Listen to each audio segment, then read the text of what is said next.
আসসালামু আলাইকুম। সবাই কেমন আছেন? আলহামদুলিল্লাহ, আমিও আমার পরিবার সহ ভালোই আছি।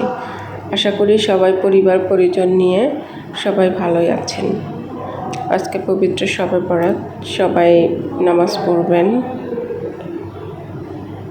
তো আজকে রান্না করব গরুর মাংস। এখানে আমি নিয়ে নিয়েছি 3 কেজি গরুর মাংস। আমি অফিসে ছিলাম, তার জন্য বাসা থেকে আসতে দেরি হয়েছে। এখন এখানে আমি মরিচটা বেটে রান্না করব। এখানে নিয়ে নিয়েছি আদা, রসুন এবং পেঁয়াজ। তারপরে মশলাটা আমি ব্লেন্ড করে নিলাম। ব্লেন্ড করে নিয়েছি এবং এখানে যে আমার মাংসটা ধুয়ে পরিষ্কার করে নিয়েছি। এবার আমি পাতিলে দিয়ে দিচ্ছি। তো মাংসটা আমি সবসময় গরুর মাংস মাখায় রান্না করি, কারণ মাখায় মাংস রান্না করলে এটা খাওয়ার টেস্টটা অনেক গুণে বেড়ে যায়। তো এখন এ পর্যায়ে আমি দিয়ে দিলাম পেঁয়াজ কুচি এবং কাঁচামরিচের ফালি। এরপরে দিয়ে দিচ্ছি 3 টুকরা তেজপাতা, দারচিনি, এলাচ। তো এগুলো একসাথে দিয়ে এখন মাখিয়ে নেব। এর পর্যায়ে দিয়ে দিচ্ছি আমি পরিমাণ মতো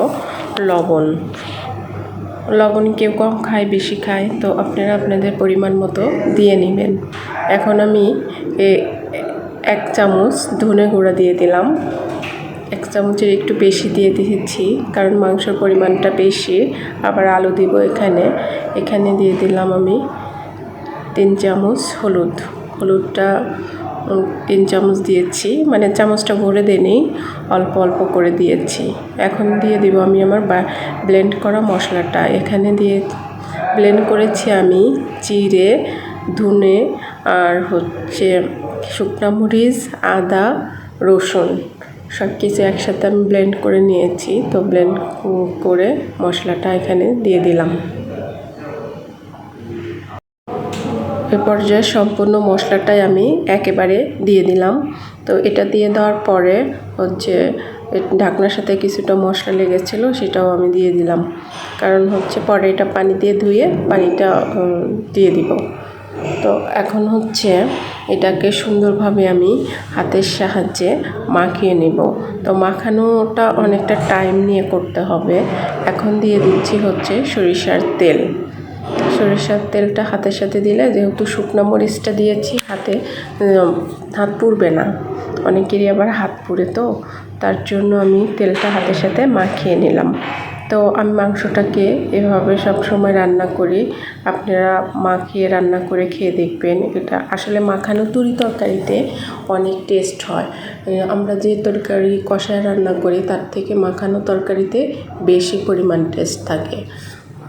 তো আমি এটাকে সুন্দরভাবে আরেকটু, এ পর্যায়ে আমি মাখানোর পরে আরেকটু সরিষার তেল দিয়ে দিলাম, কারণ আমি তখন দিয়েছিলাম অর্ধেকটা তেল, এখন দিয়ে দিলাম আরও অর্ধেকটা তেল।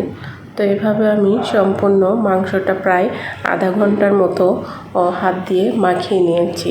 এর মধ্যে মাখানোটা এত সুন্দর হয়েছে যে মনে হচ্ছে যেটা রান্না করা মাংস এরকম দেখাচ্ছে।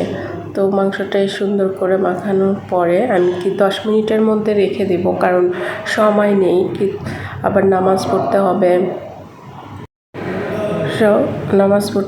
তো আজকে অফিস থেকে বের হয়েছি খুব তাড়াতাড়ি, রাস্তায় জ্যাম ছিল, তার কারণে বাসায় আসতে লেট হয়ে গিয়েছে। তো এ পর্যায়ে আমি দিয়ে দিলাম চুলাতে কড়াইটা বসিয়ে। এখন কড়াইটা দেওয়ার পর আমি চামচের সাহায্যে আবার কিছুক্ষণ ভালো করে নাড়া দিয়ে দিচ্ছি, যাতে নিচে না লেগে যায়। তো এভাবে আপনারা মাংসটা রান্না করে খাবেন। এরপরে আমি ঢাকনা দিয়ে ঢেকে দিছি, যাতে মাংসটা সিদ্ধটা তাড়াতাড়ি হয়। এখন আমি আরও 20 মিনিট জাল করার পরে ঢাকনাটা উঠিয়ে নিলাম। ঢাকনাটা উঠানোর পরে আবারও দেখলাম নিচে লেগে গেছে কিনা। আমি কিন্তু এই মাংসতে একটু ফোঁটাও পানি এখনও দেইনি, কারণ পানি মাংস থেকে যেটা বের হয়েছে এটাই দেখা যাচ্ছে অনেক বেশি, যার কারণে মাংস থেকে এখনও এক চুল পানিও দেয়নি। তো দেখা যাক, মাংসটা মাত্র হয়ে উঠছে। তো আবার এই পর্যায়ে আমি আর একটু ঢেকে দিয়ে আমি আরও আধা ঘন্টার মতো এটাকে রান্না করলাম। তো এই পর্যায়ে দেখেন মাংসটা কতটা কষানো হয়েছে, কতটা সুন্দর দেখাচ্ছে। তো এটা হচ্ছে মাংসটার কালারটা অনেক সুন্দর আসছে, যেহেতু মাখিয়ে দিয়েছি, বললাম না মাখানো তরকারি কালারটা আসলে সুন্দর হয় এবং খেতেও ভালো লাগে আমার কাছে। আমি সব সময় মাংসটা এভাবেই রান্না করি। তো আপনারা এই রেসিপিটা এইভাবে রান্না করে খেয়ে দেখবেন, অনেক ভালো লাগে। আর গরুর মাংস তো এমনিতেই মানে আমার কাছে মনে হয় যে লবণ আর হলুদ দিয়ে রান্না করলেও অনেক ভালো লাগে। আমার এটা অনেক পছন্দের একটি খাবার। তো আমি এর মাঝখানে কিছুটা আলু দিয়ে দিয়েছিলাম, 4-5 টুকরা, কারণ আমার হাজব্যান্ড আবার আলু খেতে পছন্দ করেন, তো এর জন্য আমি কিছুটা আলু দিয়ে দিয়েছি। এভাবে আলুটা দেওয়ার শেষ। এখন আমার এই পর্যায়ে রান্নাটা